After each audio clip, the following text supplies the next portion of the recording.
रात का समय था। आसमान में लाल चांद चमक रहा था, मानो किसी अनहोनी की चेतावनी दे रहा हो। गांव नारायणपुर के बाहर एक घना जंगल था, जहां कोई भी रात में जाने की हिम्मत नहीं करता था।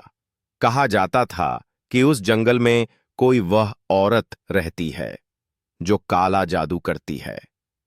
राजेश, एक शहर से आया युवक, अपनी रिसर्च के लिए गांव में आया था। वह गांव वालों की बातों को अंधविश्वास समझता था। उसने सोचा, कौन सी चुड़ैल, कौन सा काला जादू, मैं देखता हूं आज रात। वह टॉर्च लेकर अकेला जंगल की ओर निकल पड़ा। जंगल में घना सन्नाटा था। पेड़ों की टहनियां हवा में ऐसे हिल रही थीं जैसे कोई फुसफुसा रहा हो। अचानक उसकी टॉर्च झिलमिलाने लगी। राजेश ने देखा, सामने एक टूटी हुई हवेली थी, जिसके चारों ओर काले कौए मंडरा रहे थे। हवेली के अंदर घुसते ही राजेश को चारों ओर अजीब से चिन्ह दिखे।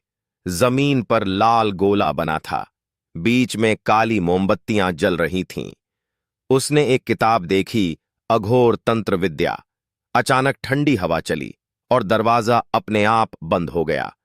पीछे से किसी के कदमों की आहट आई। वह पलटा। सामने एक औरत खड़ी थी, काले कपड़ों में, बाल खुले हुए, और उसकी आंखें नीली रोशनी में चमक रही थीं। राजेश की सांसें रुक गईं। वह औरत मुस्कुराई। तुमने मुझे ढूंढा है, अब कभी नहीं जा सकोगे। वह औरत अपने हाथ फैलाती है और उसके आसपास काले धुएं का गोला बनने लगता है। राजेश भागने की कोशिश करता है, पर उसके कदम जमीन में धंस जाते हैं। वह औरत मंत्र बोलती है, ओम कालाय नमः।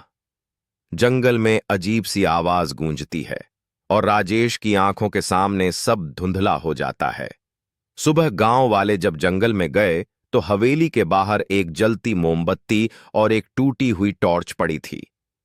राजेश कहीं नहीं मिला, बस दीवार पर खून से लिखा था, काला जादू अधूरा नहीं रहा। रात होते ही फिर वही लाल चांद आसमान में चमका और हवेली के अंदर वही औरत खड़ी थी, लेकिन इस बार उसके साथ एक नया साया था।